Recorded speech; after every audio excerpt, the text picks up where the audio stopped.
Hello मेरे प्यारे students. तो क्या हाल चाल और कैसी चल रही पढ़ाई आपकी। तो आई होप कि आप लोग बहुत ही अच्छे होंगे और आपकी पढ़ाई भी बहुत ही बढ़िया तरीके से चल रही होगी। तो आज की जो वीडियो है, आज का जो सेशन है आपका बहुत ही मस्त होने वाला है, क्योंकि आप आज का जो जीव विज्ञान का अनसॉल्व सेट है, जो अनसॉल्व सेट 3 है, ठीक ना। अनसॉल्व सेट कौन सा है?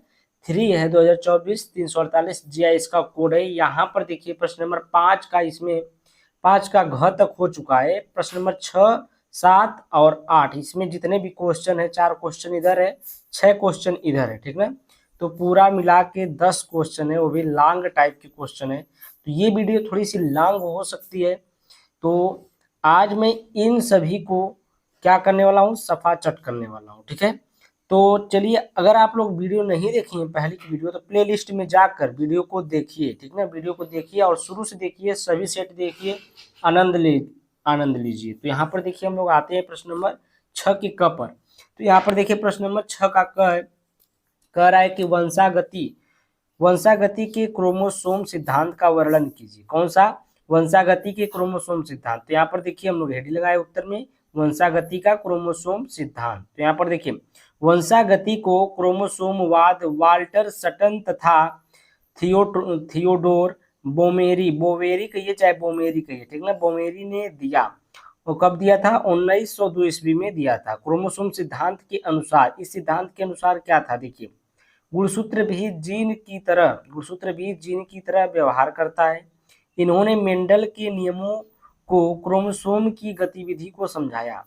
इन्होंने क्या बताया? जो वाल्टर वाल्टर सटन तथा थियोडोर थे, इन्होंने बताया कि मेंडल के नियमों को क्रोमोसोम की गतिविधि को समझाया था। इन्होंने बताया कि जीन के समान ही गुणसूत्र भी युग्म के रूप में पाए जाते हैं।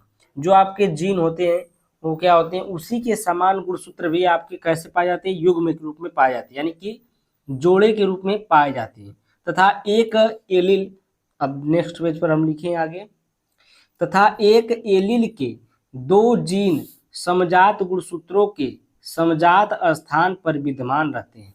क्या बताएं? कि तथा एक एलील के दोनों जीन समजात गुणसूत्रों के समजात स्थान पर विद्यमान रहते हैं। जैसे मान लीजिए ये दोनों क्या है? गुणसूत्र है। ये क्या है? जोड़ा में गुणसूत्र है, ये भी जोड़ा में आपका क्या है? गुणसूत्र है। और वहीं पर आपका जो गुणसूत्र है जोड़ा में है, किसने बताया था? वाल्डर सटन और वाल्डर सटन ने बताया था। और यहाँ पर देखिए थियोडोर ने। और यहाँ पर जो जीन है ये भी क्या है? आपके जोड़े में पाए जाते हैं, ठीक ना। ये दोनों आपके जीन है, जोड़े में ये जीन है, और ये भी जोड़े में क्या है? जीन है, ठीक है। ये दोनों क्या है? जीन है। और ये आपका गुणसूत्र है, ठीक ना। ये गुणसूत्र है और ये क्या है? जीन है। जब ये गुणसूत्र जोड़े में पाए जाते हैं तब ये क्या पाए जाते हैं? जीन भी आपके जोड़े में पाए जाते हैं। तो यहाँ पर देखिए, जैसे टी, कैपिटल टी है, स्मॉल टी है, और इस कैपिटल टी, इसमें अगर कैपिटल टी है और ये देखिए कैपिटल टी दोनों है, तो ये लंबा पौधा होगा। और ये कैपिटल टी स्मॉल टी है, तब ये लंबा पौधा होगा। अगर स्मॉल टी होता तो कैसा पौधा होता है? बौना पौधा होता है, ठीक है। तो जीन गुणसूत्र पर उपस्थित होते हैं। जो जीन होते हैं वो गुणसूत्र पर उपस्थित होते हैं, ठीक ना। ये जीन किस पर उपस्थित होते हैं? गुणसूत्र पर उपस्थित होते हैं। तो यहाँ पर ये गुणसूत्र है, तो यहाँ पर क्या पाए जाएंगे? जीन भी वहीं पर मिलेंगे, ठीक है। तो यहाँ पर गुणसूत्र जोड़े के रूप में है, तो जीन भी किस में रूप में होते हैं? जोड़े के रूप में होते हैं। यही ये नियम, मतलब ये सिद्धांत बताता है। आगे हम लोग चलते हैं। नेक्स्ट टॉपिक है आपका प्रश्न नंबर 6 का ख, मानव कल्याण में जैव प्रौद्योगिकी के महत्व का वर्णन कीजिए। मानव कल्याण में किसका? जैव प्रौद्योगिकी के महत्व का वर्णन कीजिए। तो यहाँ पर देखिए, नए पादपों एवं नए उत्पादों एवं सेवाओं हेतु प्राकृतिक विज्ञान जीवों, उनकी कोशिकाओं, ऊतकों तथा उनके अंगों व आणविक अनुरूपों का समायोजन जैव प्रौद्योगिकी कहलाता है, ठीक ना।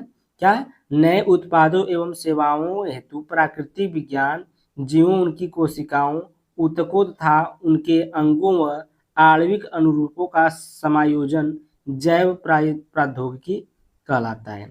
जैव प्रौद्योगिकी के महत्वपूर्ण उपयोग निम्नलिखित है।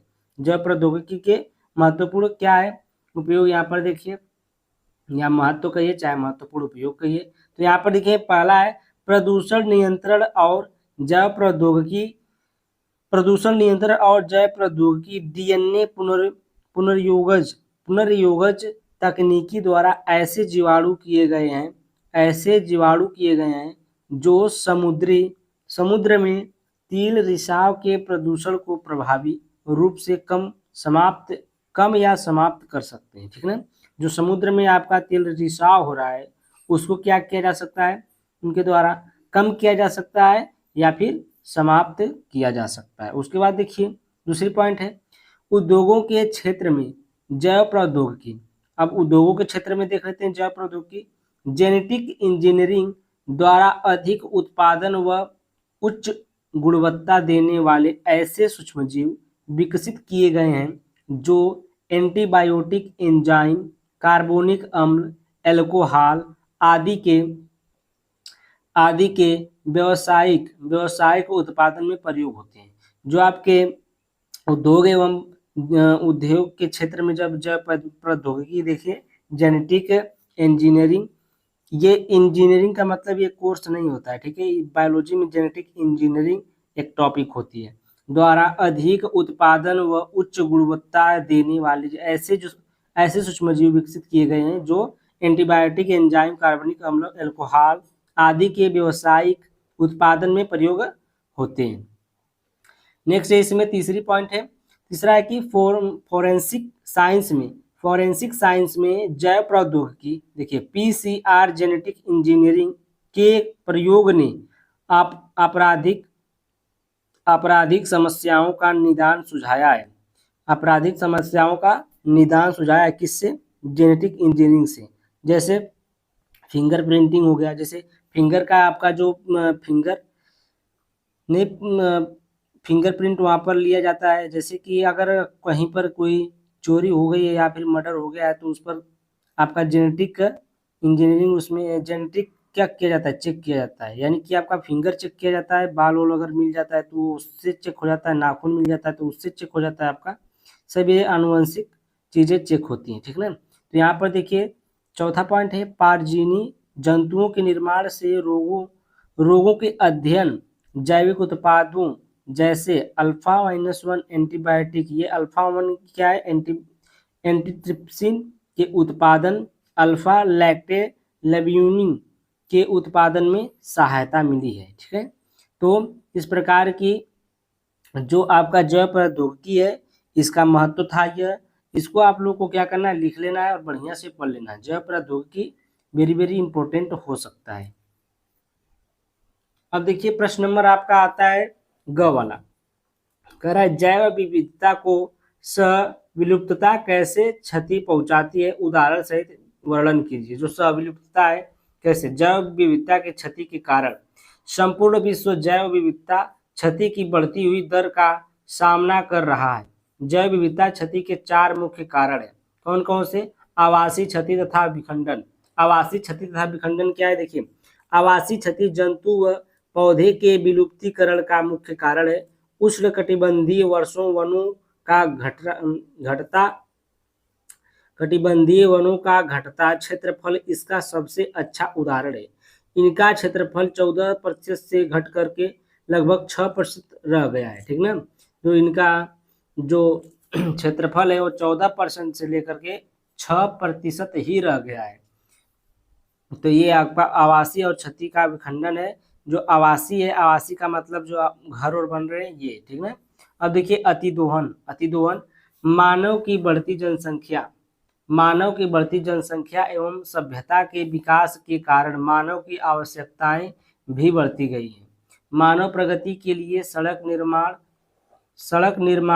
रेल मार्ग निर्माण, बांध निर्माण आदि करके पारितंत्र को क्षति पहुंचा रहा है। इसी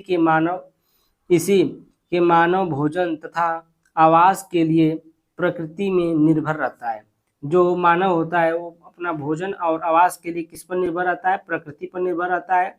और प्रकृति को क्या पहुंचा रहा है, हानि पहुंचा रहा है। ठीक ना, जैसे पेड़ काट करके रेल मार्ग बनाना या फिर बांध बनाना, सड़क का निर्माण करना, ये सब क्या है, अतिदोहन में आता है। और ये सब आपका ये जो क्षति है जैव विविधता पर क्षति के ये सब कारण है। अब देखिए तीसरी पॉइंट है विदेशी जातियों का आक्रमण। जब बाहरी जातियां अनजाने अनजाने में या जानबूझकर किसी भी उद्देश्य से एक क्षेत्र में लाई जाती हैं, तब उनमें से कुछ आक्रामक होकर स्थानीय जातियों में कमी या उनकी विलुप्ति का कारण बन जाती है। जैसे कोई विदेश से कोई जाति या कोई चीज आ रही है, बाहरी जातियां अनजाने में या जानबूझकर किसी, जैसे यहाँ पर देखिए एक कहाँ से लाया गया था, मछली लाई गई थी, नाम याद नहीं आ रहा है,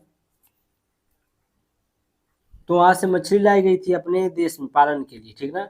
वो अब क्या कर रही मछली जो थी, वो मछली अब अपने देश की मछलियों को मार के खा जा रही है, और मतलब क्या कर रही है, हम लोगों के देश में आकर विदेशी चीजें नुकसान पहुंचा रही है, यहाँ पर कमी या उनकी विलुप्ति का कारण बन जाती है सब, ठीक ना। उसके बाद देखिए सविलुप्तता क्या है। चौथा है सविलुप्तता, एक जाति की विलुप्त होने से उस पर आधारित दूसरी जंतु व पादप जातियां भी विलुप्त होने लगती हैं। जैसे अगर कोई जाति है, उस पर कोई आधारित चीज है, अगर कोई उस पर आधारित है कि वही रहेगी तो हम लोग भोजन करेंगे, न तो नहीं करेंगे। तो अगर वह जाति जो होती है अगर विलुप्त हो जाती है, तो उसमें क्या होता है कि जो उस पर आधारित जातियां होती है, उनमें वो भी क्या होती है, विलुप्त होने लगती है, ठीक है। उदाहरण के लिए एक परपोषी जो होती है मछली जाति विलुप्त होती है, तब उसके विशिष्ट परजीवी भी विलुप्त होने लगते हैं। पुष्पों व उनके परागकर्ताओं में भी यही संबंध है। जैसे यहाँ पर देखिए उदाहरण के लिए हम लिए हैं कि एक अगर परपोषी जो मत्स्य जो मछली है, वो अगर विलुप्त हो रही है, वो अगर समाप्त हो रही है, तो उस पर जो विशिष्ट जो परजीवी हैं, उस पर जो आधारित हैं, जो परजीवी चीजें जो उसी पर एकदम आधारित है, वो भी क्या होने लगेंगे, विलुप्त होने लगते हैं, ठीक है। पुष्पों व उनके परागकर्ताओं में भी यही संबंध है। जो पुष्प होते हैं, फूल होते हैं, उनके परागकर्ता में भी यही संबंध होता है, ठीक है। आगे हम लोग चलते हैं नेक्स्ट पेज पर। तो ये है हमारा नेक्स्ट पेज है, प्रश्न नंबर 6 का घ है, प्रतिजैविकों के उत्पादन में कवक प्रजातियों के महत्व पर उदाहरणों सहित प्रकाश डालिए। तो यहाँ पर देखिए जो प्रतिजैविक है उत्पादन में कवक प्रजातियों पर महत्व, तो यहाँ पर देखिए कवक जो होते हैं, कवक प्रतिजैविकों के उत्पादन में अहम भूमिका निभाते हैं। जो कवक होते हैं वो प्रतिजैविकों के उत्पादन में क्या होते हैं, अहम भूमिका निभाते हैं। पहला देखिए पेनिसिलिन और देखिए पेनिसिलियम नोटेटम और पेनिसिलियम क्राइसोजेनम कवक से बनता है, ठीक ना। जो ये पेनिसिलियम है और ये इनसे पेनिसिलियम नोटेटम और पेनिसिलियम क्राइसोजेनम कवक से बनता है। यह एंटीबायोटिक दवाओं की पहली दवा है, ठीक ना। अगर एंटीबायोटिक में जो पहली दवा है वो आपकी यही दवा है, ठीक है। उसके बाद देखिए आपका रेमाइसिन म्यूकर, ये किससे बनता है, म्यूकर रेमिनियंस कवक से बनता है, ठीक ना। तो ये भी क्या होता है, कवक से ही बनता है। अब देखिए कंपेसिट्रन सेलियोटा कंपेसिट्रस कवक से बनता है। तो जितने कवक से बनने वाले हैं सबको मैं लिखा हूँ यहाँ पर देखिए प्रोलोफेरिन, जो आपका प्रोलोफेरिन है, ये भी किससे बनता है, एस्परजिलस प्रोलोफेरेंस कवक से बनता है। इसमें इतना टेढ़ा नाम दिया है ना, मैं खुद इसमें अटक जा रहा हूँ। तो यहाँ पर देखिए फ्यूमागैलिन, ये किससे बनता है, एस्परजिलस फ्यूमेगेटेस कवक से बनता है। टॉलीपोक्लेडियम इन्फ्लेटम कवक से साइक्लोस्पोरीन बनता है, जिसका इस्तेमाल अंग प्रत्यारोपण में किया जाता है। और यहाँ पर देखिए एस्परगिलस टेरेस कवक से लोवास्टेटिन बनता है। किससे बनता है, एस्परगिलस टेरेस कवक से लोवास्टेटिन बनता है। जिसका इस्तेमाल कोलेस्ट्रॉल कम करने में किया जाता है, ठीक ना, जिसका इस्तेमाल किसमें किया जाता है, कोलेस्ट्रॉल कम करने में किया जाता है। कवक से जुड़ी कुछ और जानकारी, तो यहाँ पर देखिए कवक से जुड़ी खोजों ने औषधि विज्ञान में काफी बदलाव लाया है। जो कवक से जुड़ी खोजों ने औषधि विज्ञान में काफी बदलाव लाया है। भला कवक का इस्तेमाल कृषि में जैविक कीटनाशक के रूप में भी किया जाता है। जो कवक होता है इसका इस्तेमाल कहाँ किया जाता है, कृषि में जैविक कीटनाशक जो होते हैं कीटनाशकों के मारने में किया जाता है। उसके बाद कवक पोषक तत्वों को इस तरह से बदल देते हैं कि वे पौधों के लिए उपलब्ध हो जाए। जो कवक होते हैं वो पोषक तत्व को इस प्रकार से बदल देते हैं कि जो उसमें बदलते हैं कि पौधों के लिए वह क्या हो जाए, उपलब्ध हो जाए। तो हम लोग नेक्स्ट पेज पर और प्रश्न नंबर 7 पर चलते हैं। तो हम लोग आ गए हैं प्रश्न नंबर 7 पर। क्वेश्चन नंबर क्या कर रहा है, देखिए एक पारिस्थितिकी तंत्र में ऊर्जा प्रवाह का सचित्र वर्णन कीजिए। ऊर्जा प्रवाह, देखिए पारितंत्र में ऊर्जा प्रवाह कैसे होता है। देखिए पारितंत्र को ऊर्जा मुख्य रूप से सौर ऊर्जा के रूप में प्राप्त होती है। जो पारितंत्र होता है उसमें जो ऊर्जा होती है वो मुख्य रूप से सौर ऊर्जा के रूप में प्राप्त होती है। सौर ऊर्जा का उपयोग हरे पादप यानी कि उत्पादक जो होते हैं, ठीक ना, हरे पादप ही कर सकते हैं। उत्पादक यानी कि हरे पौधे प्रकाश संश्लेषण की क्रिया द्वारा सौर ऊर्जा को रासायनिक ऊर्जा में बदलकर कार्बनिक पदार्थों के रूप में संचित करते हैं। खाद्य पदार्थ के रूप में ऊर्जा यानी कि उत्पादक जो हरे पौधे से विभिन्न स्तर के उपभोक्ताओं को प्राप्त होती है। ऊर्जा का प्रवाह एक दिशीय होता है। अब देखिए यहाँ पर फिगर है, फिगर रहेगा ये वाला, ठीक ना, ये वाला फिगर रहेगा आपका। इस प्रकार से आपको सूरज बना लेना है, वहां पर घास ओस बना देना है, ये कि चूहा बना लेना है, चूहा से सांप, सांप से बाज, बाज से या फिर डायरेक्ट अगर हिट मिलेगी तो ये खरगोश अगर खाएगा। तो अभी मैं इसको बनाकर आपको दिखा दे रहा हूँ, ठीक ना। तो यहाँ पर देखिए आपको क्या बनाना है, पहले यहाँ पर आपको इस प्रकार से यहाँ पर घास बना लेना है। ये देखिए आपका घास हो गया, ठीक है, ये क्या हो गया, घास हो गई।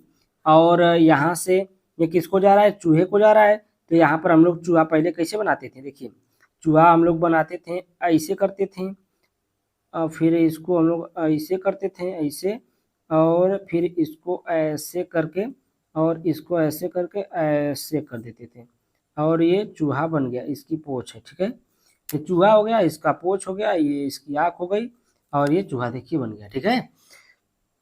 और यहाँ पर क्या है, यहाँ पर एक सूरज बनाना है। यहाँ पर क्या बनाना है आपको, सूरज बनाना है। सूरज बना लीजिए ऐसे ऐसे करके, ऐसे ऐसे सूरज बना दीजिएगा। उसके बाद यहाँ पर एक खरगोश हम लिख देते हैं, यहाँ पर खरगोश बना नहीं पाएंगे, खरगोश, खरगोश, ठीक है।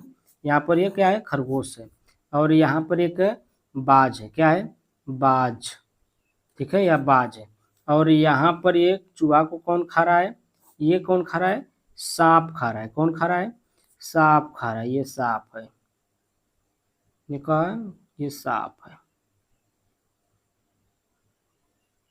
अरे सपो नहीं बनाना आ रहा है जी हमको, तो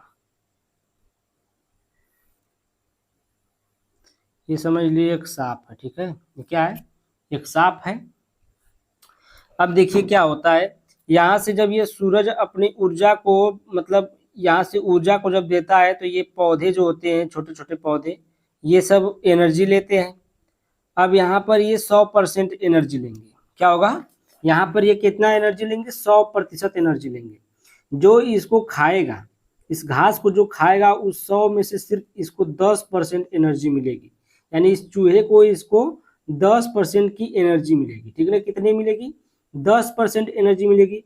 और उस 10% का एनर्जी इसको मिलेगी, ठीक ना। तो अब फिर ये खाएगा इसको, कौन खाएगा, अब ये खाएगा बाज, ठीक ना। देखिए जैसे ये घास खाया, कौन, मान लीजिए चूहा घास खाया, चूहा घास खाया। यहाँ पर खरगोश है, खरगोश भी क्या करता है, खरगोश घास खाता है। अगर चूहा मान लीजिए अगर ये इसको खा रहा है तो चूहा क्या करेगा, 10% एनर्जी पाएगा। 100% का 10% कितना आएगा, 10 आएगा, तो 10% एनर्जी पाएगा। और ये चूहा को अगर मरे हुए चूहा को मारकर चूहा कौन खा गया, सांप खा गया, तो सांप को कितना मिलेगा, 10% का 10% निकालेंगे तो कितना आएगा, 10% का 10% आता है 1। देखिए अगर 10 है, इसका 10 का 10%, तो यहाँ पर देखिए 0,0,0,0 एक बचा ना 1%। 1% एनर्जी किसको मिली? सांप को मिली। 1% की एनर्जी किसको मिली? सांप को। अब सांप को जब बाज ने खाया तो बाज को कितना परसेंट एनर्जी मिली? 1% का 10% निकालेंगे तो 10 से 10 10 से भाग देंगे तो 0.1 आएगा, तो 0.1%, ठीक ना। तो कितना मिला? 0.1% इसको एनर्जी मिली। अब देखिए यहाँ पर ये इसको हम कह सकते हैं ये 10% का नियम, 10% का नियम भी इसको बोलते हैं, ठीक है। और अगर यही वाला जो घास डायरेक्ट खरगोश खा रहा है और खरगोश से डायरेक्ट बाज खा रहा है, तो देखिए अगर ये घास खरगोश खाएगा तो इसको 10% एनर्जी मिली, और 10% का 10% बाज को मिली, तो ये बाज का 10% अगर पाएगा तो ये कितना आ गया आपका? ये आ जाएगा 1% इसको मिली, ठीक है। और 0.1% अगर पाएगा तो बहुत कम मिली, तो इसको बहुत ज़्यादा एनर्जी नहीं मिलती है, ठीक है। अगर हम शाकाहारी की बात करें तो सबसे ज़्यादा एनर्जी कौन पाता है? शाकाहारी पाता है। तो शाकाहारी रहो, मांसाहारी बनने की क्या जरूरत है। अब देखिए हम लोग आगे चलते हैं, फिगर आपको समझ में आ गया होगा। आगे देखिए क्या है, प्रत्येक खाद्य स्तर पर उपलब्ध ऊर्जा का 90% जीवधारी की जैविक क्रियाओं में खर्च हो जाती है। केवल 10% संचित ऊर्जा ही अगले खाद्य स्तर को हस्तांतरित होती है, ठीक ना। समझ में आया ना? 10% सिर्फ मिलता है। हस्तांतरण के समय भी कुछ ऊर्जा का ह्रास होता है। इस प्रकार एक खाद्य स्तर से दूसरे खाद्य स्तर में केवल 10% ऊर्जा हस्तांतरित होती है। उदाहरण में देखिए यहाँ पर लिखे हैं, उदाहरण एक खाद्य श्रृंखला में यदि उत्पादक के पास 100% ऊर्जा है, जैसे अभी हम समझाए 100% यहाँ पर मान लीजिए कितना है, यहाँ पर 100% पूरा एनर्जी इसके पास है, ठीक ना। इस पौधे के पास घास होती है, उसके पास 100% एनर्जी है, 100% एनर्जी मिलेगी। उससे उससे दूसरे श्रेणी के उपभोक्ता जैसे मांसाहारी को केवल 1% ऊर्जा मिलेगी, ठीक ना। केवल 1%।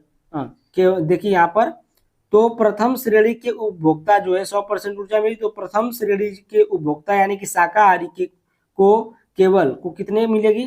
केवल 10% ऊर्जा मिलेगी, ठीक ना। उससे दूसरे श्रेणी के उपभोक्ता मांसाहारी को केवल 1% एनर्जी मिलेगी, जैसे मैं आपको बताया, ठीक है, ऊर्जा मिलेगी। इसी प्रकार अगली श्रेणी के उपभोक्ता को 0.1% ऊर्जा मिलती है। इस प्रकार एक से दूसरी श्रेणी के जीव को केवल 10% ऊर्जा पिछली श्रेणी से प्राप्त हो सकती है। जैसे कि मैं अभी आपको समझाया उसी प्रकार उपभोक्ता में सर्वाधिक ऊर्जा केवल शाकाहारी को प्राप्य है, ठीक ना। इस उपभोक्ता में किसको सबसे ज्यादा एनर्जी मिलेगी? तो शाकाहारी को मिलेगी, वो भी कितना? 100% का 10%। क्वेश्चन बढ़िया था ना? क्वेश्चन बढ़िया था। यहाँ पर देखिए प्रश्न 7 का अथवा है, पारितंत्र के विभिन्न घटकों का वर्णन कीजिए। पारितंत्र के घटक, पारिस्थितिकी तंत्र के मुख्यतः 2 घटक होते हैं, जैविक तथा अजैविक घटक। जैविक घटक देखिए पारिस्थितिकी तंत्र में 3 प्रकार के जैविक घटक होते हैं। देखिए पहला है स्वपोषी, ऑटोट्रॉपिक।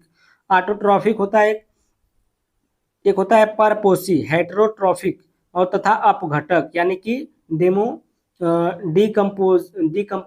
क्या होता है? डिकम्पोजर्स। तो यहाँ पर देखिए पहली हेडिंग है स्वपोषी घटक। हरे पादप पारितंत्र के स्वपोषी घटक होते हैं। ये सौर ऊर्जा तथा क्लोरोफिल की उपस्थिति में CO2 तथा जल से प्रकाश संश्लेषण की क्रिया द्वारा कार्बनिक भोज्य पदार्थों का संश्लेषण करते हैं। हरे पादप उत्पादक भी कहलाते हैं। जो हरे पौधे होते हैं कैसे क्या होते हैं? उत्पादक भी उसको हम लोग कहते हैं। तो यहाँ पर देखिए परपोषी घटक में, परपोषी घटक ये अपना भोजन स्वयं नहीं बना सकते, ये भोजन के लिए प्रत्यक्ष या परोक्ष रूप से पौधों पर निर्भर रहते हैं, इन्हें उपभोक्ता कहते हैं। जैसे अभी हम लोग देखे हैं जो खरगोश था वो किस पर आश्रित था? पौधे पर। तो अब घटक देखिए क्या है, ये जीव कार्बनिक पदार्थों को उनके अवयवों में तोड़ देते हैं। ये मुख्यतः उत्पादक व उपभोक्ता के मृत शरीर पर अपघटन करते हैं। इन्हें मृतजीवी भी कहते हैं। सामान्यतः यह जीवाणु व कवक होते हैं। जैसे आप लोग देखें जो खरगोश को खा करके सांप खाते थे, खरगोश और किसको खा जाते थे? चूहे को सांप खाता था। सांप को कौन खा जाता था? आपका वो खा जाता है, बाज खा जाता है, ठीक है। तो उस प्रकार से यहाँ देखिए दूसरा है अजैविक घटक। अजैविक घटक क्या है? किसी भी पारितंत्र के अजैविक घटक 3 भागों में विभाजित किए जा सकते हैं। जलवायुवी घटक, जल, ताप, प्रकाश आदि, ठीक ना। अगर जलवायु घटक होता है तो इसमें क्या आता है, जल आता है आपका, ताप आता है टेम्परेचर, प्रकाश आता है लाइट, ठीक ना। अकार्बनिक पदार्थ जो होते हैं carbon, oxygen, nitrogen, carbon dioxide आदि, ये विभिन्न चक्रों के माध्यम से जैव जगत में प्रवेश करते हैं, ठीक ना। जो अकार्बनिक पदार्थ होते हैं इनके चक्रों के माध्यम से जैव जगत में क्या करते हैं, प्रवेश करते हैं। नेक्स्ट देखते हैं हम लोग, तीसरी पॉइंट है इसमें कि कार्बनिक पदार्थ, अकार्बनिक था ये कार्बनिक है। प्रोटीन, कार्बोहाइड्रेट, वसा आदि ये क्या होती है, कार्बनिक पदार्थ होते हैं। ये अपघटित होकर पुनः सरल अवयवों में बदल जाते हैं। कार्यात्मक दृष्टि से अजैविक घटक दो भागों में विभाजित किए जाते हैं। जो अजैविक घटक होते हैं कितने भागों में, दो भागों में क्या किए जाते हैं, विभाजित किए जाते हैं। कौन कौन से, पदार्थ और ऊर्जा के भाग में इनको क्या किया जाता है, घटक को विभाजित किया जाता है। किसमें, पदार्थ और ऊर्जा के भाग में। तो यहाँ पर देखिए प्रश्न नंबर 8 आ गया है। प्रश्न नंबर 8 जो है आपका देखिए, क्रोमोसोमी विपथन से आप क्या समझते हैं, किन्हीं दो विपथन का वर्णन कीजिए। क्रोमोसोमी गुणसूत्र विपथन, तो यहाँ पर देखिए क्रोमोसोमी गुणसूत्र विपथन, देखिए क्रोमोसोमी कहिए चाहे गुणसूत्र कहिए बात एक ही है, ये हिंदी में ये इंग्लिश में।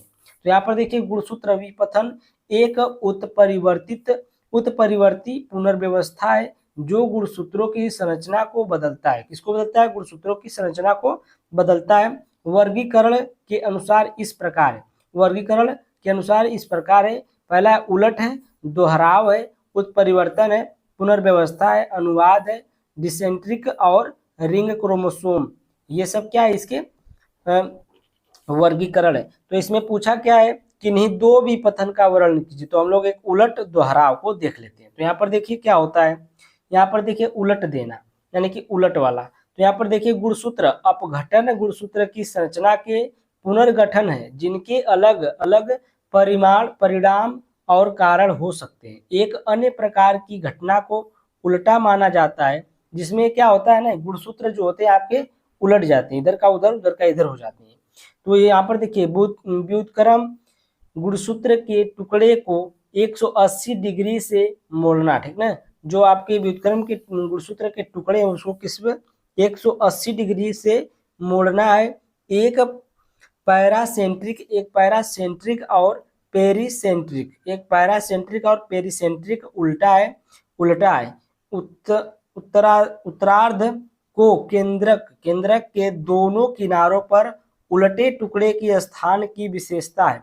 पैरासेंट्रिक प्रकार की विशेषता एक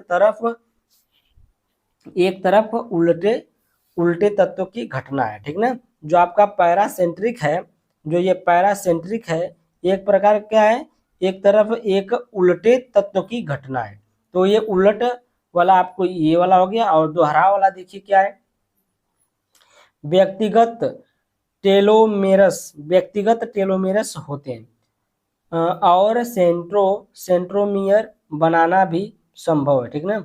ये व्यक्तिगत टेलोमेरस होते हैं और सेंट्रोमियर बनाना भी संभव है। इस मामले में इसे मुक्त दोहराव कहा जाता है। इसे क्या कहा जाता है, मुक्त दोहराव कहा जाता है। अग्रानुक्रम दोहराव की घटना अर्धसूत्री विभाजन द्वारा कोशिका विभाजन के दौरान हो सकती है। जो आपका ये दोहराव की घटना है कब होता है, अर्धसूत्री विभाजन द्वारा होता है। और कब होता है, कोशिका विभाजन के दौरान होता है। कोई कोशिका टूट करके इधर उधर विभाजित हो रही है, ठीक ना, वो कोशिका क्या हो रही है, विभाजित हो रही है, तो उस दौरान यह घटना होती है। और यहाँ पर देखिए निर्धारण कारक क्रॉसिंग ओवर का उल्लंघन है। एक और कारण दैहिक कोशिका के भीतर गैर समरूप या समरूपता है। एक नियम के रूप में डीएनए के दो किस्में के टूटने की मरम्मत के दौरान ऐसी घटना होती है। अगर दो डीएनए है, अगर वो डीएनए टूट जा रहा है तो उनको टूटने की जो मरम्मत करते समय इधर उधर दोहराव हो जाता है, ठीक ना, दोहराव हो जाता है, उसी को हम लोग इस घटना को क्या कहते हैं, दोहराव कहते हैं, ठीक है। तो आपको उलट और दोहराव दोनों आ गया होगा। अब देखिए प्रश्न नंबर 8 का अथवा वाला है, हार्डी-वेनबर्ग सिद्धांत का वर्णन कीजिए। हार्डी-वेनबर्ग सिद्धांत का वर्णन करना है। तो यहाँ पर देखिए सेट नंबर 1 में 348, जीजी का प्रश्न नंबर 5 का ख देखिए, तो आप लोग वहां पर देख पाएंगे। इस प्रश्न को हम लोग करा चुके हैं, सेट नंबर 1 में कराए हैं, और 48 348 जीजी का प्रश्न नंबर जो 5 का ख है उसमें ये क्वेश्चन हो चुका है। ठीक है, नहीं तो मैं दिखा देता हूँ उस क्वेश्चन को आपको। तो क्वेश्चन नंबर देखिए, यहाँ पर है क्वेश्चन का आंसर। यहाँ पर देखिए हार्डी वेनबर्ग सिद्धांत का वर्णन कीजिए। ठीक है, तो यहाँ देखिए हार्डी वेनबर्ग सिद्धांत, यह सिद्धांत कहता है कि एक जनसंख्या में अलील या युग्म विकल्पी की आवृत्तियां और उनके विस्थल यानी कि लोकस जिसे कहते हैं विकासवादी कारकों की अनुपस्थिति में एक पीढ़ी से दूसरी पीढ़ी तक स्थिर होते हैं। जो उसमें विस्थल होता है वो एक पीढ़ी से दूसरी पीढ़ी में क्या होते हैं, स्थिर होते हैं, अर्थात जीनों व उनके विस्थल में कोई परिवर्तन नहीं होता है। जीन कोई परिवर्तन नहीं होता। जिन कोष में कुल जीने व उनकी युग्म विकल्पी उत्परिवर्तित रहते हैं इसे आनुवंशिक संतुलन कहते हैं। यह हार्डी वेनबर्ग साम्यता कहते हैं, या हार्डी वेनबर्ग क्या कहते हैं, साम्यता कहते हैं। अब देखिए सिद्धांत का गणितीय रूप में प्रदर्शन क्या है, दो अलील ए, कैपिटल ए है और स्मॉल ए की आवृत्ति, सभी अलील आवृत्तियों का योग एक होता है। ठीक ना, सभी अलील जो आवृत्ति होती है सबका क्या होता है, योग, सबका जोड़ने पर क्या आएगा, एक आएगा। तो यहाँ पर देखिए P प्लस क्यू बराबर 1, तो यहाँ पर देखिए P क्या है, प्रभावी अलील कैपिटल ए की आवृत्ति है। ठीक ना, और क्या Q क्या है, अप्रभावी अलील है, स्मॉल ए है की आवृत्ति, स्मॉल ए की आवृत्ति। इस समीकरण का द्विपदी अभिव्यक्ति समीकरण निम्न है। ठीक है, तो इसका समीकरण देखिए हम बता दें आपको। देखिए जैसे A square B square plus 2ab होता है, उसी प्रकार से A P square plus 2pq plus Q square equal to 1, इसके बराबर 1 होता है, अभी सिद्धांत में बताया था। जीनो पी स्क्वायर बराबर जीनोटाइप कैपिटल ए वाले जीवों की आवृत्ति है। ठीक है, जो पी स्क्वायर है कैपिटल ए वाले जीवों की आवृत्ति है, और क्यू स्क्वायर जो है यह कि जीनोटाइप के स्मॉल ए वाले जीवों की आवृत्ति है, और 2pq जो है वो दोनों देखिए, दोनों मिले, पी और क्यू दोनों मिले, तो इसमें ए कैपिटल ए और स्मॉल ए दोनों मिलेंगे। ठीक है, दोनों की आवृत्ति है। आवृत्ति में भिन्नता आती है तो यह विकासीय परिवर्तन का संकेत होता है। अगर आवृत्ति में भिन्नता आ रही है तो वह विकासीय परिवर्तन का संकेत होता है। पांच घटक हार्डी वेनबर्ग को प्रभावित करते हैं, ये निम्न है। कौन से हैं देखिए, पहला है जीन पलायन या जीन प्रवाह, दूसरा है आनुवंशिक विचलन, तीसरा है उत्परिवर्तन, चौथा है आनुवंशिक पुनर्योजन, और पांचवा है प्राकृतिक वर्ण। ठीक ना, ये जो पांच कारक हैं ये क्या करते हैं, हार्डी वेनबर्ग को प्रभावित करने वाले 5 कारक हैं। तो यहाँ पर देखिए आपको प्रश्न नंबर 8 का अथवा वाला हो गया। प्रश्न नंबर 9 पर चलते हैं हम लोग। प्रश्न नंबर 9 क्या है, प्रश्न नंबर 9, डीएनए एक आनुवंशिक पदार्थ है। डीएनए क्या है, एक आनुवंशिक पदार्थ है, इसे एक प्रयोग का वर्णन करते हुए सिद्ध कीजिए। इसको क्या करना है, सिद्ध करना है किसी प्रयोग का वर्णन करके। तो यहाँ पर देखिए डीएनए एक आनुवंशिक पदार्थ है, किसने कहा था, हर्षे तथा चेज का प्रयोग है ये। ठीक ना, किसका प्रयोग है, हर्षे तथा चेज का प्रयोग है। हर्षे तथा चेज का प्रयोग देखिए क्या है, इस प्रयोग के अनुसार हर्षे तथा चेज ने जीवाणु भोजी के रूप में जीवाणु भोजी के ऊपर प्रयोग किया जो इकोलाइल को प्रभावित करता है। किसको, इकोलाइल को प्रभावित करता है। इकोलाइल को 2 विभिन्न संवर्धन माध्यम में संवर्धित किया। ठीक ना, 2 विभिन्न किसमें, संवर्धन माध्यम में संवर्धित किया। और देखिए पहला क्या है, रेडियो एक्टिव सल्फर, और दूसरा है रेडियो एक्टिव फास्फोरस। तो इसमें एक सल्फर यस होता है, एक फास्फोरस पी होता है। तो यहाँ पर देखिए पहले यहाँ पर देखिए रेडियो एक्टिव सल्फर के साथ अमीनो अम्ल ने मिलकर प्रोटीन का निर्माण किया। किसका निर्माण किया, इसमें प्रोटीन का निर्माण किया। कौन, अमीनो अम्ल मिलकर, किसके साथ, रेडियो सल्फर के साथ। अब देखिए दूसरा है रेडियो एक्टिव फास्फोरस के साथ न्यूक्लियोटाइड ने मिलकर डीएनए का निर्माण किया। किसका निर्माण किया, डीएनए का निर्माण किया। जीवाणु भोजी को प्रविष्ट कराया, तब संतति में केवल डीएनए उपस्थित था।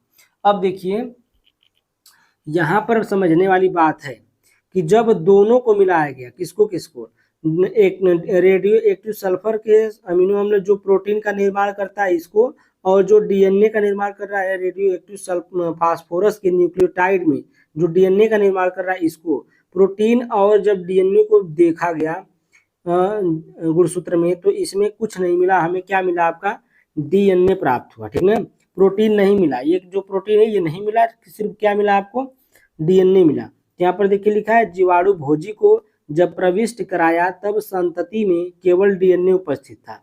तो यही प्रयोग है किसका, हर्षे तथा चेज का, ये प्रयोग है कि डीएनए एक आनुवंशिक पदार्थ है जो एक पीढ़ी से दूसरी पीढ़ी में जाता है, न कि प्रोटीन आपका एक आनुवंशिक पदार्थ है, ठीक ना। तो यहाँ तक आपको समझ में आया। जब देखा गया, दोनों को चेक किया गया कि प्रोटीन भी उसी का पदार्थ है कि सिर्फ डीएनए है, तो इसमें क्या मिला आपको, डीएनए ही सिर्फ हम लोगों को मिला और प्रोटीन उसमें नहीं था, ठीक ना। तो इसमें देखिए बताया भी है कि जीवाणु भोजी को प्रविष्ट कराया तब संतति में केवल डीएनए उपस्थित था, ठीक है। यहाँ तक आपको समझ में आया होगा बहुत अच्छी तरीके से। तो ये देखिए हमारा नेक्स्ट क्वेश्चन है प्रश्न नंबर 9 का अथवा वाला है, डीएनए बहुरूपता और जैव सूचना पर क्या लिखना है, टिप्पणी लिखना है। तो यहाँ पर देखिए डीएनए बहुरूपता उत्परिवर्तन के कारण होती है। किसी व्यक्ति में नए उत्परिवर्तन उनकी कायिक कोशिका या जनन कोशिकाओं में पैदा होते हैं। विकल्पी अनुक्रम विभिन्नता जिसे परंपरागत रूप से डीएनए बहुरूपता कहते हैं। क्या कहते हैं इसको, परंपरागत रूप से क्या कहते हैं, डीएनए बहुरूपता कहते हैं। मानव जनसंख्या में 0.01 से 0.01 से अधिक आवृत्ति में एक स्थल में असंगति मिलने से होता है। तो जो मानव में होता है तो किसे, मानव जनसंख्या में किसे 0.01 से अधिक आवृत्ति में एक स्थल में असंगति मिलने से होता है। साधारणतया यदि एक वंशागति उत्परिवर्तन जनसंख्या में उच्च आवृत्ति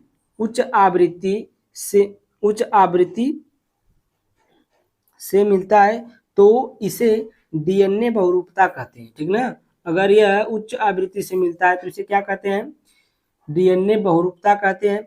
अब देखिए यहाँ तक आपको लिखना, डीएनए बहुरूपता कहते हैं, यहीं तक लिखेंगे तब भी सही है, नहीं तो ये तो आपको 5 नंबर में लिखना है, थोड़ा सा बढ़ा देंगे तो और अच्छा है। देखिए इस प्रकार की संभावना इंट्रान डीएनए अनुक्रम में ज़्यादा होती है तथा इन अनुक्रमों में होने वाला उत्परिवर्तन व्यक्ति की प्रजनन क्षमता को प्रभावित नहीं कर पाता है। बहुरूपता विभिन्न प्रकार की होती है। बहुरूपता विभिन्न प्रकार की होती है जिसमें एक न्यूक्लियोटाइड या विस्तृत स्तर पर परिवर्तन होता है। विकास व जाति उद्भवन में उपरोक्त बहुरूपता की बहुत बड़ी भूमिका होती है, ठीक ना।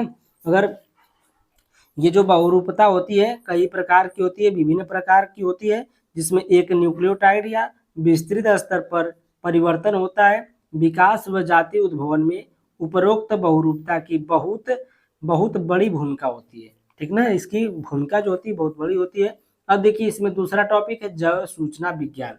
देखिए जैव सूचना विज्ञान में सेट नंबर 2 देखिए, उत्तर में क्या देखना है, सेट नंबर 2 का जो 348 जीएच में प्रश्न नंबर 6 का घ का पहला देखना है, ठीक ना। प्रश्न नंबर 6 का घ का पहला देखना है। तो इसमें आइए हम लोग देखते हैं। देखिए यहाँ पर हम ले लिए आपका प्रश्न नंबर 6 का घ है सेट नंबर 2 का। देखिए पूछा है जैव सूचना विज्ञान, यह जीव विज्ञान और सूचना प्रौद्योगिकी का एक मिश्रण है। इसमें जैविक डेटा को संग्रहित करने, विश्लेषण करने और प्रसारित करने के लिए कंप्यूटर तकनीकी का इस्तेमाल किया जाता है। किसका, कंप्यूटर तकनीकी का इस्तेमाल किया जाता है। जैव सूचना विज्ञान से जुड़ी कुछ महत्वपूर्ण बातें निम्न है। तो यहाँ पर देखिए कुछ महत्वपूर्ण बातें हैं। यह एक गतिशील और उभरता हुआ क्षेत्र है। जो आपका जैव सूचना विज्ञान है यह क्या है, यह एक गतिशील और उभरता हुआ क्षेत्र है। दूसरा है इसमें जीव विज्ञान, रसायन विज्ञान, गणित या सांख्यिकी का कंप्यूटर विज्ञान जैसे कई विषयों का समावेश है, ठीक ना। जो आपका जैव सूचना विज्ञान है इसमें जीव विज्ञान है, रसायन विज्ञान है, गणित है, सांख्यिकी और कंप्यूटर विज्ञान है, जैसे कई विषयों का क्या है समावेश है, कई विषय इसमें मिले हैं। अब देखिए दूसरा, जैव सूचना विज्ञान के जरिए जैविक डेटा को व्यवस्थित, संग्रहित और समझने के लिए तरीके विकसित किए जाते हैं, ठीक ना। जो जैव विज्ञान है, जैव सूचना विज्ञान है, इसके जरिए क्या किया जाता है, जैविक डेटा को व्यवस्थित और संग्रहित और समझने के लिए क्या तरीके विकसित किए जाते हैं, ठीक ना। तो ये आपका प्रश्न नंबर जो है सेट नंबर आपका 3 था, ये पूरा कंप्लीट हुआ है 2 वीडियो में, ठीक ना। सेट नंबर 1 2 हो गया था, सेट नंबर 3 था। तो एक वीडियो कल बनी थी, एक वीडियो आज बनी है, तो दोनों वीडियो आप अपलोड हो चुकी है, और जाकर प्लेलिस्ट में सब वीडियो देखिए, और इसका 1 शॉट भी हम लेकर आएंगे, ठीक है। Thank you, bye bye for watching my video, bye bye.